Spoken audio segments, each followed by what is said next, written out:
मेरे पति अचानक बदल गए। घर में एक लॉकर ले आए जिसकी चाबी अपने पास रखते थे। जब मैंने उनका पीछा किया तो वो एक खूबसूरत औरत से मिलते थे। अंजू अपने पति राजीव और बच्चों के साथ बहुत खुश थी। उनके 2 बच्चे हैं, एक लड़की और एक लड़का। बड़ा लड़का अभी 12 साल का है, लड़की छोटी है, 8 साल की। एक मिडिल क्लास परिवार है। अंजू के पति राजीव का कपड़े का एक छोटा सा कारोबार है जिससे उनका घर और दोनों बच्चों की पढ़ाई अच्छे से हो जाती है। राजीव अपने बच्चों और पत्नी को बहुत प्यार करता है। अंजू अपनी छोटी सी दुनिया में खुश थी, लेकिन फिर उस एक दिन ने सब कुछ बदलने लगता है। एक दिन राजीव जब घर आया तब उसका मूड कुछ ठीक नहीं था। उसके बच्चे वहीं बैठे पढ़ाई कर रहे थे। बातों बातों में उनमें बहस हो गई और वो झगड़ा करने लगे। राजीव वहीं बैठा था और अपने ही ख्यालों में खोया था। उनको झगड़ता देख राजीव को गुस्सा आ गया और उसने उठकर अपने बच्चों को एक तमाचा लगा दिया। अंजू किचन में से आई। बच्चों और अंजू के लिए यह बात बड़ी ही आश्चर्य की थी क्योंकि राजीव ने आज से पहले कभी अपने बच्चों को मारना तो दूर की बात जोर से डांटा भी नहीं था। हमेशा उन्हें प्यार से समझाता था, लेकिन आज उससे क्या हो गया था। अंजू ने राजीव से बात की, क्या हुआ, आपको कुछ बात है क्या? लेकिन वो गुस्से में कुछ नहीं बोलकर वहाँ से चला गया। अंजू को पता चल गया था कि जरूर कोई बड़ी बात है जो राजीव को परेशान कर रही है। कुछ दिन राजीव का स्वभाव ऐसा ही रहा। इस दौरान राजीव अपनी चीज़ों को लेकर भी कुछ ज़्यादा ही पर्सनल हो गया था। उसने अपना एक अलग लॉकर रख लिया था जिसकी चाबी उसी के पास रहती थी। अंजू को यह पता था कि राजीव उसमें कुछ रखते हैं, लेकिन वो राजीव से इस बारे में बात नहीं कर रही थी। उसे लगा कि शायद वो इस बारे में पूछेगी तो कहीं वो बुरा नहीं मान जाए। ऐसे ही आजकल उनका मूड कुछ सही नहीं रहता, इसलिए उसने इस बारे में बात ही नहीं निकाली। राजीव कुछ दिनों से अब अकेला रहने लगा था। ज़्यादा बातें नहीं करता, बच्चों से भी। अंजू को यह बात खटकने लगी। एक दिन जब राजीव अपने लॉकर में कुछ रख रहा था तब अंजू वहाँ आ गई।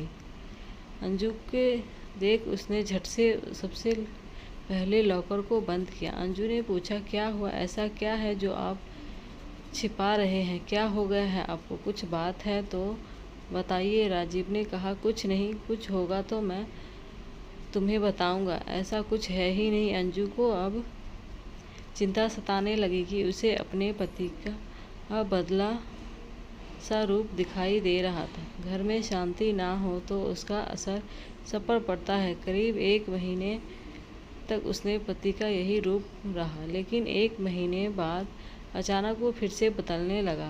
पहले की तरह ही अपने बच्चों से बात करने लगा। शांत और सरल पहले से भी ज़्यादा हो गया। अंजू खुश तो थी, लेकिन उसके मन में अभी शंका और संकोच तो बना ही हुआ था कि अपने पति के इस तरह के बदलाव से उसके मन में अभी तक दुविधा थी। सब कुछ धीरे धीरे फिर पहले जैसा होने लगा, लेकिन अभी भी राजीव अपने लॉकर को नहीं छोड़ता था। लॉकर पर ताला ही रहता था, ना ही उसे किसी को हाथ लगाने की इजाज़त होती थी। अंजू को लगा राजीव फिर से वैसे हो गए। अभी यह काफ़ी है। धीरे धीरे वो शायद खुद ही अपने मन की बात बता दे।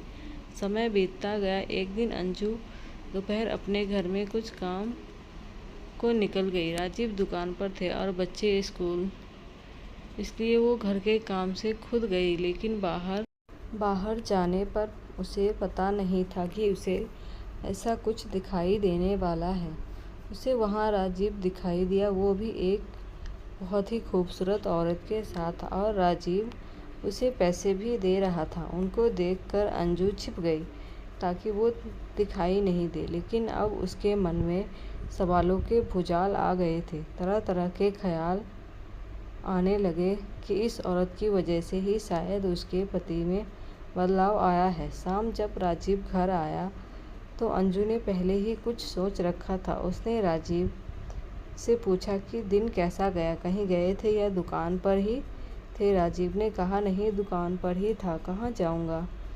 अंजू को पता था कि राजीव झूठ बोल रहा है, लेकिन क्यों और किस कारण से यह उसे पता नहीं था। उस दिन से अंजू राजीव पर नज़र रखने लगी। वो बीच बीच पर दुकान जाती थी और राजीव का फ़ोन चेक करती थी, लेकिन अगले 1 महीने तक उसे कुछ नहीं मिला। राजीव ना तो उस औरत से मिला, ना ही कुछ और, लेकिन फिर महीने की 1 तारीख को उससे फिर मिलने दिखाई दिया और उसे पैसे देता दिखा। अंजू को फिर समझ नहीं आया कि आखिर यह बात क्या है। कुछ महीनों तक उसे देखा कि और उसे पता चला कि राजीव हर महीने उस औरत को पैसे देता है। अंजू ने महीनों तक इस बात को देखा था। एक दिन जब राजीव अपने घर आया तो अंजू ने उसको पूछ लिया कि क्या बात है, आप कुछ छिपा रहे हैं क्या। राजीव ने कहा कि नहीं, फिर तुम वही बात लेकर बैठ गई। अंजू ने इस बार बोल ही दिया कि अगर कुछ छिपा रहे हो तो हर महीने छुपा नहीं रहे हो तो हर महीने उस औरत को पैसे क्यों देते हो। राजीव के मुंह का रंग बदल गया। वो तिलमिला गया और गुस्से से बोला, तो तुम मेरा पीछा कर रही हो, मुझ पर नज़र रख रही हो।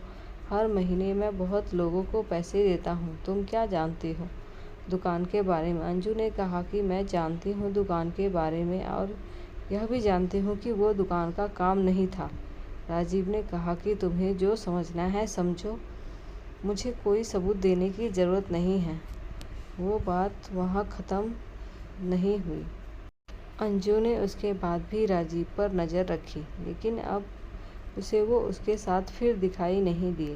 अंजू ने सोचा कि शायद राजीव ने अब मिलने की जगह को बदल दिया होगा।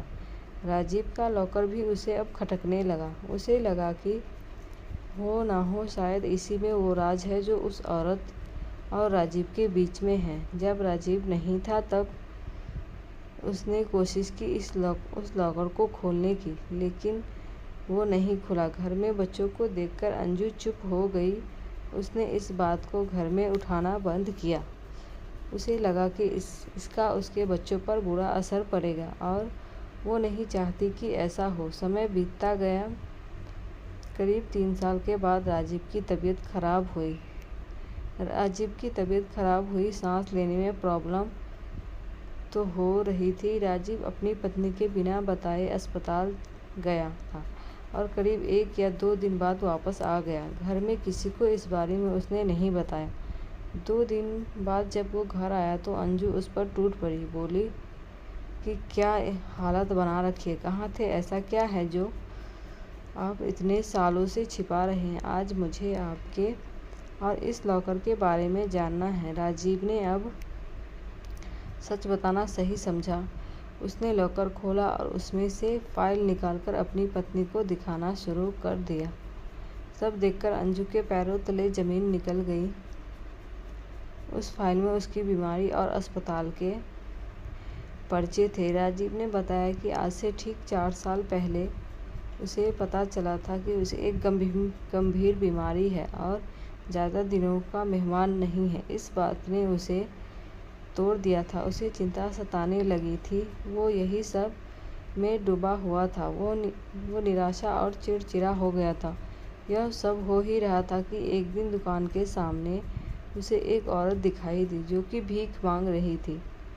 उसे देखकर उसे दया आ गई। उसने उसे पूछा कि क्या हुआ बहन, देखने से लगता है कि तुम अच्छे घर की हो और फिर सड़क पर इस तरह भीख मांग रही हो। उस औरत ने अपनी कहानी सुनाई। कहा कि वो अनाथ थी। उसके पति ने उससे शादी की, लेकिन उनके देहांत के बाद उसका वहाँ रहना मुश्किल हो गया था।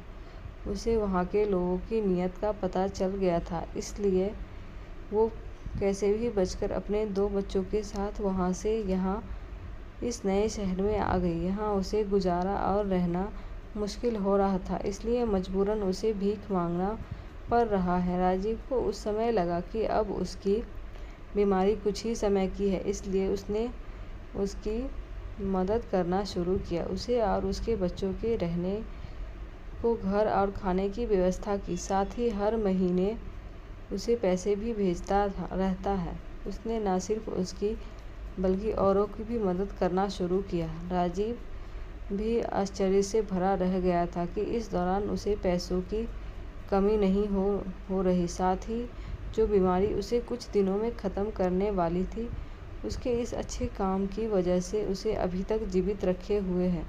उसने अपनी पत्नी से कहा कि अब मैं अपने घर की ज़रूरत के बाद जितना हो सकता हूँ मदद करता हूँ। जिसे ज़रूरत है, मुझे अंदर से खुशी मिलती है। शायद यह उन लोगों की दुआ है जो अभी तक मैं जीवित हूँ। अंजू यह सब सुनकर रोने लगी और उसने अपने पति से माफ़ी भी मांगी। उसने कहा कि आप इतना सब कुछ झेल रहे थे और हम आपको कितना गलत समझ रहे थे। अंजू भी राजीव के इस काम में अब उसका साथ देने लगी। इस ज़िंदगी में कब क्या हो जाए हम में से कोई नहीं जानता। अगर हम किसी के काम आ जाए, किसी को ज़िंदगी जीने में मदद कर दे, तो उससे बड़ी बात कुछ नहीं है। अच्छे कर्मों और नियत का फल हमेशा अच्छा होता है।